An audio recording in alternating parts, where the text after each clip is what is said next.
Okay, let's dive into this explainer. Humanity's highly anticipated return to the moon just changed drastically.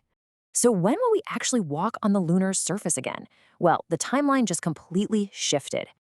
That actual moon landing, it's pushed back to Artemis 4 in early 2028, a massive delay. Why the wait? Because Artemis 3 won't land on the moon anymore. It's now an Earth orbit test. Now, what's really interesting here is engineers are busy testing these intricate docking simulators for complex orbital maneuvers.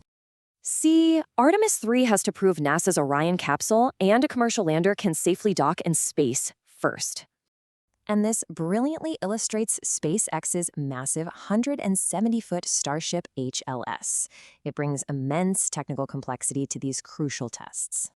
Because refueling just one single Starship for the moon, that takes up to 20 staggering tanker launches.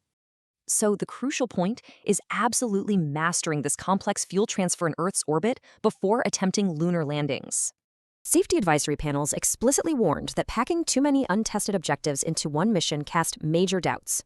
Those severe complications and warnings forced NASA's hand. They delayed the landing, prioritizing safety over sheer speed. Let's move to Artemis 4. This is the updated 2028 mission profile for the actual lunar surface touchdown. In this climax, astronauts finally transfer to a commercial lander in lunar orbit and step onto the moon.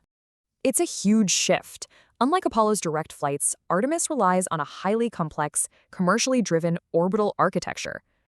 So will this bold new commercial architecture conquer the extreme risks and actually bring us back to the moon?